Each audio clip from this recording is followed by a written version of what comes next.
Hello, good afternoon, ladies and gentlemen. Thank you very much for coming to this session. My name is Elizabeth Hawke, and I'm a Senior Teaching Fellow in the Science Communication Unit, which is part of the Centre for Co-Curricular Studies here at Imperial College. And the work that we're going to demonstrate to you now has all been done by students on the Science Communication Masters course, and they're all here to tell you about their work. So I thought I'd just start off by checking, do we all know what science communication is? Put your hand up if you know. I should know, I teach it. So basically, science communication is anybody talking about science to another person. And by talking, it could be written down, it could be a documentary, it could be on the radio, it could be me having a chat to you now. And traditionally, it's been people who know about science talking to people who don't, or people who know something that somebody else doesn't. But that's not always the case. Sometimes it can just be a really interesting debate, an argument, a ding-dong, or any kind of discussion. So when we talk about science communication, that's what these guys come to learn in their master's degree. We start off by looking at what is science. So this is where I'm going to hand it over to you. What is science? Anybody know? Any ideas? There's no right answer, I'll tell you that now. Studying things, looking at things, making observations. What's science when you're at school? Put your hands up if you're at school. Do you do any science at school? Anybody? Do you guys do science at school? What sort of science do you do? Electricity. Electricity. What about you? Living things. Living things. They're both very important parts of science. And what do you do in the classroom? Do you talk about it? Do you do experiments? Talk about it. Talk about it. You all talk about it. That's science communication. That's exactly what it is. It's just people talking about science. And it's really, really fun. Anybody else got an idea what science is? Oh, over there.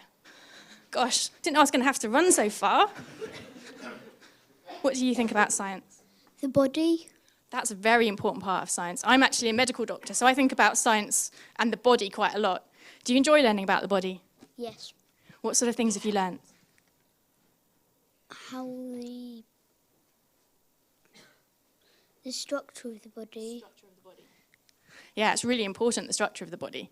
So when we talk about science communication and we think about what science means, we have to think about how we look at science. So part of that is what science is, but it's also about the sort of biases that we bring into how we look at science. So for an example, a scientist who's just made a discovery is going to think that discovery is amazing, whereas a scientist who maybe thinks the opposite thing isn't going to think that's so amazing. So all these sorts of biases are really important in science communication, and these guys have been making various kinds of artworks about those kind of biases.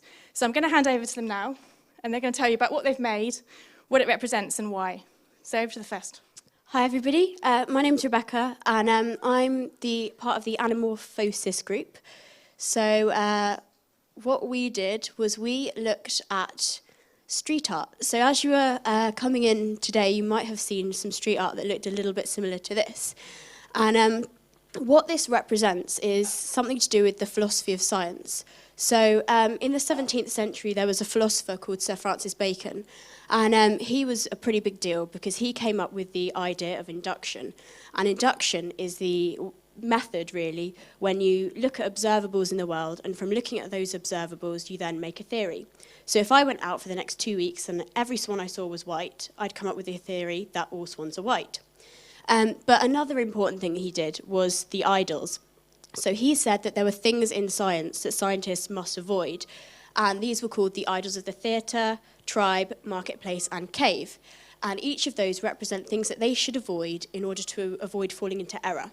So the theatre is all about existing philosophical systems or religion. The tribe is all about the senses and how they're very limited in how we can see the world. The marketplace is all about language and how actually we can be quite imprecise with how we speak, and so that can lead to complications. And finally, the cave is all about individual prejudices that we have. So in order to avoid falling into error, we have to avoid these idols. So what we did was we made a representation of this in street art. And each of the hooded figures represents an idol, and these scientists have not avoided the idols. So the idols are pushing them into a pit of error. So there's a couple of close-ups, very scared scientists there. And we tried to do a method of anamorphosis, which is kind of like 3D. So it's very hard to do, actually, we've found. But basically, from certain perspectives, it will look very flat and 2D. But from other perspectives, you'll get a definite 3D element about it. And another thing we did, sorry, probably making you all dizzy now, we looked at mirror anamorphosis as well. And the idea with mirror anamorphosis is that you'll have a cylindrical mirror in the middle of a page or on the middle of the street. And on the ground around it, you'll kind of draw a stretched out image, and then it will only be visible in the mirror itself. So we did these. So that's our stretched out image. And then in the mirror, it comes into perspective. So we have these with us today as well. So if you come and find us somewhere, you can have a go at the street art, have a look at our mirror images, and also maybe get a stamp as well. Okay, I'll pass you on to the next group. Hello. So as the lady Elizabeth in the beginning was talking about, we're on the Masters, and in the beginning of the year, we were mostly looking at theoretical stuff, thinking about what science is, how we should communicate it. But now with these projects we did, we actually had to bring it into practice. And one of the things we talked about in our lectures is thinking about the relationship between science and society, thinking about what science can bring to society, if it can improve it, or maybe if it's dangerous, and also what people think science might bring to them. So do they think, their vision of the future is a positive one or a negative one? Okay, so we did what all good students do, and we did a Google search.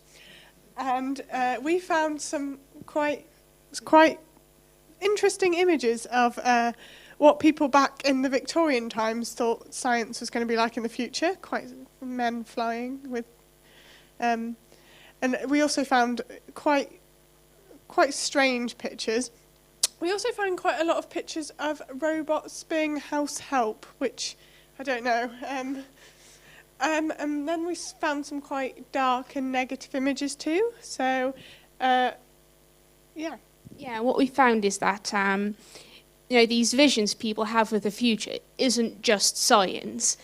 Actually, quite a lot of it is fiction as well, because obviously you can't really look into the future. You might get a bit of an idea, but it's all speculations. And we found that there's a bit of link between these visions of the future and what people also had with science fiction. So say George Orwell's 1984 or maybe Star Trek, things like that. So we thought we can use this fiction link to help people get inspired about visions of the future, because what our idea was to see what people's visions of the future would be like today. So what we did is the following.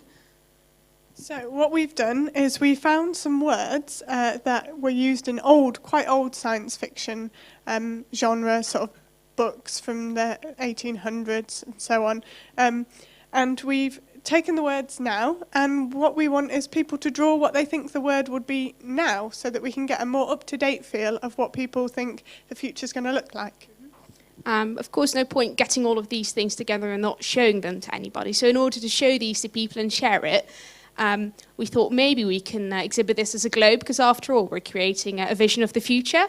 So we're sort of creating a future world. So this is what we decided to do. And it wasn't necessarily easy. So no, I mean, 50 metres of fishing wire, hundreds of fishing hooks, and a massive piece of polystyrene on a bus later.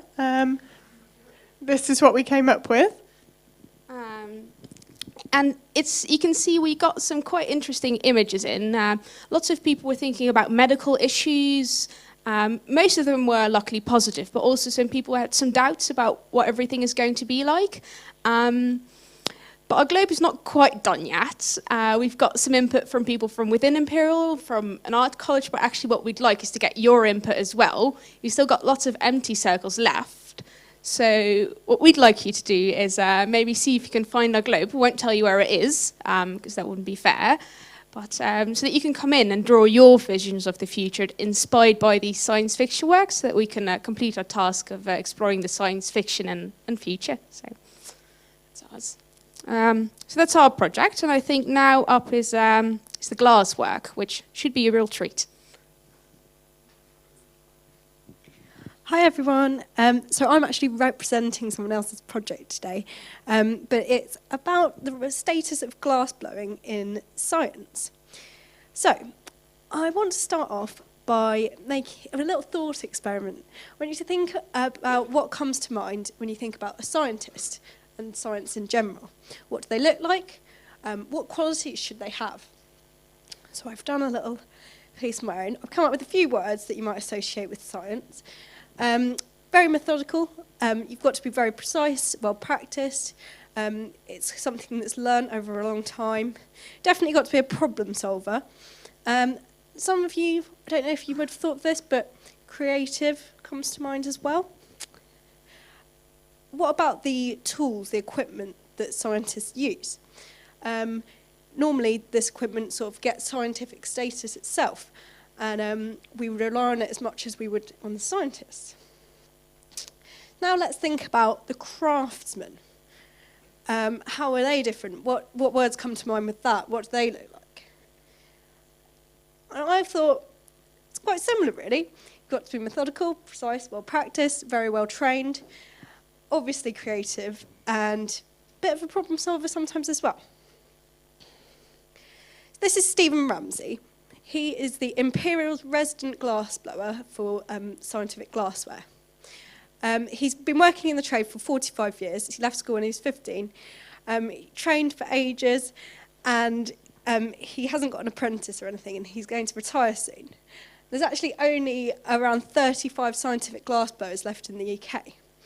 And it's a shame, really, because a lot of glassblowing tools, they kind of broadens the possibilities with an experiment. I mean, you can understand that scientists might go for the sort of cheaper, more mass-produced products for obvious reasons, but it's a shame.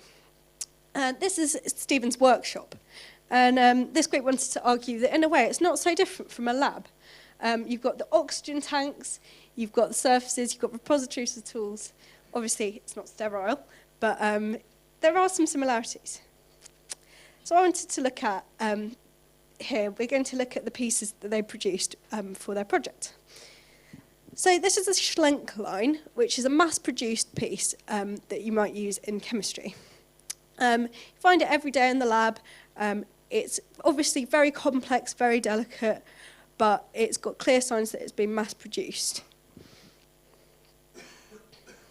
Alternatively, we've got 3 glass bulbs here, which the creators of the project actually got taught how to make by Stephen. The glass bulb is a starting point for many pieces of glassware, and as you can see, they're quite good, but they're imprecise, imperfect, they're all different sizes. But when Stephen makes them, they're perfect, they're like the mass-produced pieces, they come out so perfect. So again, easily overlooked. This is a fantastic piece, which is an interpretation by Stephen of the relationship between craft, science and art. So you can see, I think, I've seen quite a lot of you at my stand today, but it's a very beautiful, delicate piece. It's obviously transparent, made out of glass, very fragile, very delicate. They wanted to show that's sort of how the relationship is between glass blowing and science. So it's an interesting thing to explore, and it would be lovely if you came and checked it out on my stand. I just wanted to leave you with this question to reflect upon. But next up, we've got the Brian Cox effect group, which is another very interesting one. Thanks. Okay, so this group wanted to do something that was quite unconventional and use a medium that was original, that allowed them to embrace their creativity and to speak to a large audience. So normally our group projects are kind of aimed at people in our class, but this group, they wanted to take their discussion outside of Imperial College and kind of talk to the general public. And so what they chose for this was street art. So street art can be defined as an alternative form of communication, and it's controversial, it's powerful, and it's a key part of the London landscape. So it's very different from other forms of communication like TV, radio, exhibitions, newspapers, in that in these ones you have an authoritative voice which has the information and it trickles down to a target audience. Whereas in street art, you have something where individuals in a society are choosing to make a comment about that society that they're in. And so the fact that street art is in essence illegal gives this piece of science communication a different status. It's saying it's not coming from a commercial source, it's not coming from an institution, it's coming from the society. And so what these...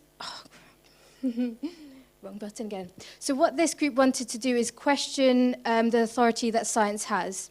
And they wanted to create a discussion about it within the society. So they started by looking at the public perception of science, icons of science, and one that came to mind was Albert Einstein. And then they thought, okay, who's the modern face of science? Which is how they came to the person who made science sexy, Brian Cox. So they developed two different images.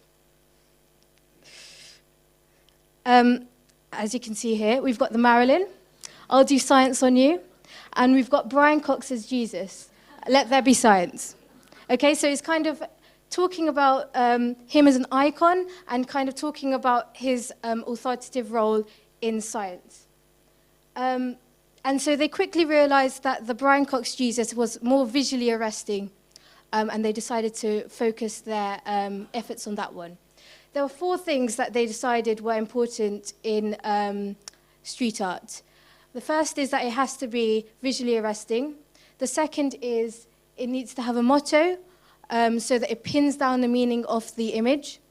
It needs to act like a brand, so all the pieces need to be similar in some way so that you can identify they're from the same place. And it needs to be coming from a place of social conscience. So from these 2 designs, as I said, they chose the Brian Cox Jesus, and they pasted up stickers and posters around East London where street art is particularly more accepted. And so they wanted to create a discussion around this. And so they used social media to do this. So on the previous ones, if I just show you, you can see in the corner there, you've got the hashtag, the Brian Cox effect.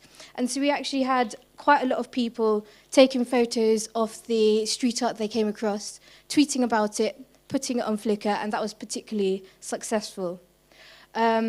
Also, the website London Street Art posted up an image of the Brian Cox Jesus on their front page, and that was reposted by 60 different individual blogs, so that was a particular success.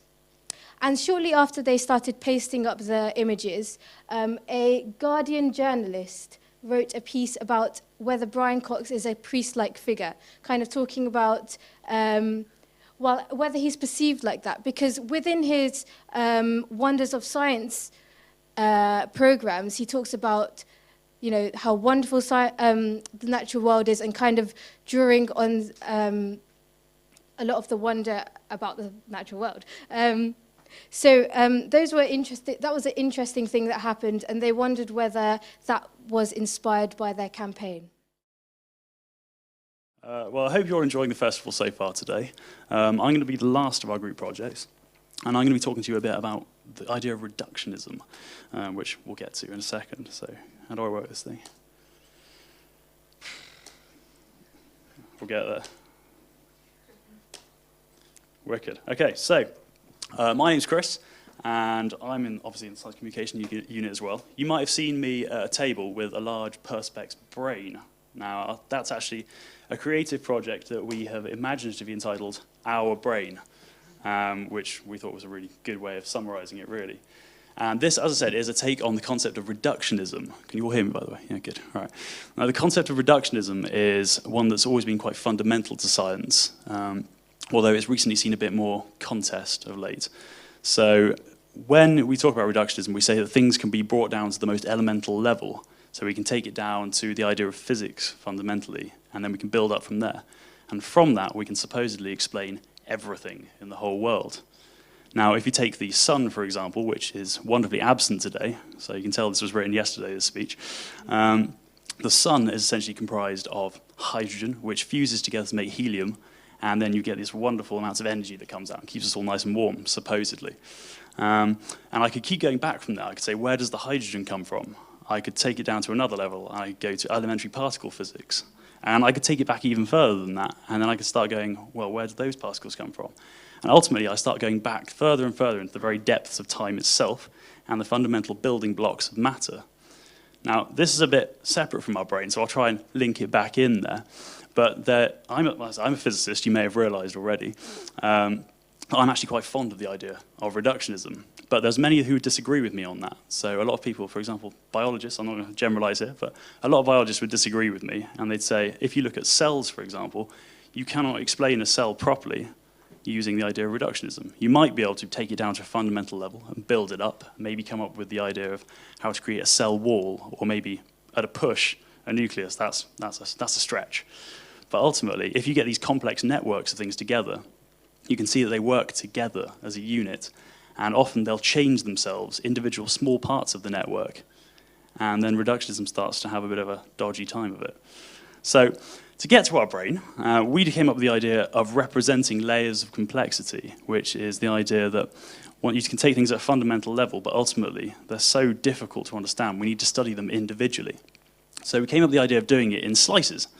And we thought, why not do it about one of the most complex organs we know that we still don't properly understand, which is the brain. So what we've done is we've looked at various aspects of the study of the brain and conceptualizations. And this visual assault I've got going on here is a collection of images that supposedly represents a large number of areas of brain research and study. So you might have areas in psychology, for example, and that tells us about how we interact and how we behave as people, how we see ourselves, and we do the things we do. But also you might have more general conceptualizations of the brain. You might see it as a series of inputs and outputs, not unlike a computer system, or maybe even as an electrical network. And as I say, each of these images supposedly represents that. And there is even a section for the soul, which is a very theoretical concept and very high in the sky, but it's definitely there, and the idea of consciousness is something that's being studied extensively. So you can see that with each of these slices, we put them together, and ultimately we come up with this, hopefully you can see that it's a brain going on there, which is very nice. Now, another layer to this whole project is the idea that the way that we look at the brain, and we've actually done this very accurately using MRI scans. So what we did is we found something called the Allen Human Brain Atlas, which is a very useful interactive tool which shows you a full MRI scan of the brain. And we've taken increments of that as our slices, as you can see here, and we've outlined them, and we've actually drawn around and then cut out perspex slices to the exact size and then enlarged to a scale. And so what we've got in our ultimate brain is something that is actually a realistic representation. And the nice part about it is that you can look through all the MRI scans and see it in its complete form as a full map of the brain, as well as the conceptualizations. Now, one of the big topics in science communication is the idea of engagement, and you really need to sort of get people involved now. So this piece works as a puzzle too. So you might have seen me with some small children today, putting together the brain and getting them to put the slices into one complete picture. And I think that's worked out really nicely. People seem to be having a lovely time. So I think, let's see if I've got any other. Oh, there's some nice models of the brain. So we can see it's actually been drawn up to very precise specifications using computer modeling to make sure it works out. And I think on that note, I think I'll call it there. But thank you guys very much. Cheers.